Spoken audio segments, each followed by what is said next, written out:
अस्सलाम वालेकुम dear students, exercise chapter 1 के क्वेश्चन नंबर 3 के सी पार्ट को डिस्कस करते हैं आज हम, जिसमें हमने नंबर ऑफ एटम्स फाइंड करने हैं। एक एलिमेंट के नंबर ऑफ एटम्स फाइंड करने हैं। कॉपर सल्फेट पेंटाहाइड्रेट, जिसको हम नीला थोथा भी कहते हैं, वो हमें गिवन है। 10.037 ग्राम्स उसके हमें दिए गए। तो हमने ये बताना है कि इस 10.037 ग्राम कॉपर सल्फेट पेंटाहाइड्रेट के अंदर ऑक्सीजन एटम्स कितने होंगे। याद रखें क्या फाइंड करना है, ऑक्सीजन एटम्स। उसके कॉपर सल्फेट के हमने नहीं बताने, किसके बताने जा रहे हैं, ऑक्सीजन एटम्स जो उसमें मौजूद हैं उनकी तादाद बताने जा रहे हैं। अगर हम फार्मूला पे गौर करें कॉपर सल्फेट पेंटाहाइड्रेट पे, तो हमें ये पता चल रहा है कि कॉपर सल्फेट 4 ऑक्सीजन ये और 5 पेंटाहाइड्रेट वाले 5 ऑक्सीजन वो, तो कुल मिला के एक मॉलिक्यूल के अंदर, एक यूनिट के अंदर 9 ऑक्सीजन एटम्स हमारे पास मौजूद हैं। कितने जी? 9 ऑक्सीजन एटम्स मौजूद हैं। लेकिन हमने एक मॉलिक्यूल, एक यूनिट के लिए नहीं बताना, मैं फिर से कह रहा हूं 10.037 ग्राम्स के अंदर कितने ऑक्सीजन एटम्स मौजूद हैं हमें ये बताना है। तो बहुत आसान होगा जी। तो स्टेटमेंट पे आते हैं, कहता है calculate the number of oxygen atoms. अभी हमने कहा ऑक्सीजन एटम्स फाइंड करने हैं, जबकि कॉपर सल्फेट पेंटाहाइड्रेट, जिसको हम नीला थोथा भी कहते हैं, इसके 10.037 ग्राम्स अवेलेबल हैं। हमें इतना मैस दिया गया है। इस मैस में हमने ऑक्सीजन एटम्स की तादाद फाइंड करनी है। तरीका समझ लें। पहले हम क्या करेंगे, हम कॉपर सल्फेट पेंटाहाइड्रेट के इसी के पहले मोल्स फाइंड करेंगे। गिवन मैस से इसके मोल्स फाइंड करेंगे। जब इसके मोल्स आ जाएंगे तो फिर हम कॉपर सल्फेट पेंटाहाइड्रेट के मोल्स की मदद से हम ऑक्सीजन के मोल्स फाइंड कर लेंगे, जिससे हम फिर उसको एवोगैड्रोस नंबर से मल्टीप्लाई करने के बाद हमारे पास ऑक्सीजन एटम्स आ जाएंगे 10.037 ग्राम्स कॉपर सल्फेट पेंटाहाइड्रेट में जी। तो दिया क्या गया है, mass of copper sulphate pentahydrate is equal to 10.037 grams.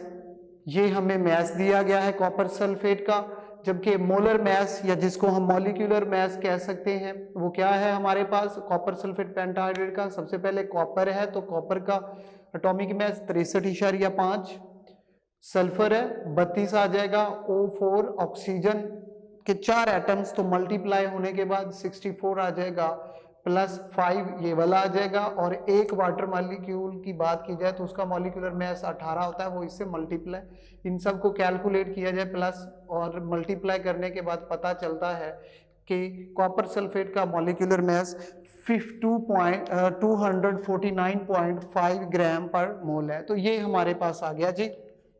Next अब बात की जाए फाइंड क्या करना है, नंबर ऑफ ऑक्सीजन एटम्स। तो सॉल्यूशन की जानिब चलते हैं। कैसे फाइंड होगा, मैंने पहले आपको बताया कि पहले हम क्या करेंगे, कॉपर सल्फेट पेंटाहाइड्रेट के गिवन मैस की मदद से उसी के मोल्स फाइंड करेंगे। जिसका मैस गिवन है उसी के मोल्स। तो number of moles is equal to mass in grams. वो कितना है जी हमारे पास, वो है हमारे पास 10.037 ग्राम्स। डिवाइड कर दिया उसको मोलर मैस पे 2 है, जो कि है 249.5 ग्राम पर मोल। डिवाइड करने से पता चला कि हमारे पास जो कॉपर सल्फेट पेंटाहाइड्रेट के मोल्स आए वो कितने हैं, 0.04 मोल्स। इस कैलकुलेशन के बगैर हमारा ये जो न्यूमेरिकल है ये आगे प्रोसीड नहीं हो सकता। तो अब हम चलते हैं किसकी तरफ, ये तो हमारे पास मोल्स आ गए। जैसे मैंने आपको थोड़ी देर पहले बताया कि एक यूनिट लिया जाए, एक मॉलिक्यूल लिया जाए या एक मोल लिया जाए किसका, कॉपर सल्फेट का पेंटाहाइड्रेट का, तो उसमें ऑक्सीजन के मोल्स कितने होंगे, याद रखिएगा 9 मोल्स होंगे। किस तरह से, ये चेक कीजिएगा, 4 ऑक्सीजन ये और 5 ऑक्सीजन ये वाटर मॉलिक्यूल वाले, तो 4 और 5 कितने हो गए, कुल मिला के हमारे पास ये 9 मोल्स हो गए किसके जी, ऑक्सीजन एटम्स के। जबकि हमारे पास हमने किसमें फाइंड करना है, हमने गिवन मैस जो है, जो गिवन नंबर ऑफ मोल्स जो अभी हमने कैलकुलेट किए 0.04 मोल्स, ये एक्चुअल में जो हमें अमाउंट दी गई उसमें से हमने फाइंड करने हैं। तो वेरी सिंपल क्या करने जा रहे हैं जी, हम इधर 0.4 तो 9 को क्या करेंगे 0.04 से मल्टीप्लाई करने के बाद हमारे पास आंसर आता है 0.36 मोल्स। ये किसके आ गए हैं, ये आ गए ऑक्सीजन एटम्स के मोल्स, याद रखिएगा मोल्स आ गए। लेकिन हमारा आंसर कहां पे जाके खत्म होगा, या हमें क्या कैलकुलेट करना है, ऑक्सीजन एटम्स के नंबर्स फाइंड करने हैं। तो बहुत आसान है, जब हमारे पास मोल्स गिवन हो तो हम क्या करते हैं, जब हमारे पास मोल्स गिवन हो तो उनको एवोगैड्रोस नंबर से मल्टीप्लाई कर दिया जाए।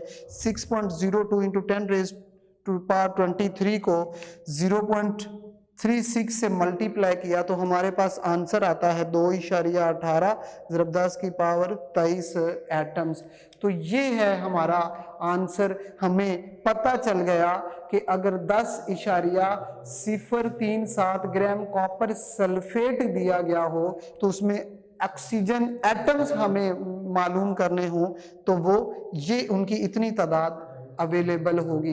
इसी तरह से हम अगर वो हमारे पास हाइड्रोजन एटम्स की बात कर ले, हमारे पास सल्फेट एटम्स की बात कर ले, हमारे पास कॉपर के एटम्स की बात कर ले, तो हम वो भी इसी प्रोसेस के तहत फाइंड कर सकते हैं। अगर आपका कोई क्वेश्चन हो तो हमारे कमेंट बॉक्स में आप पूछ सकते हैं। Thank you very much.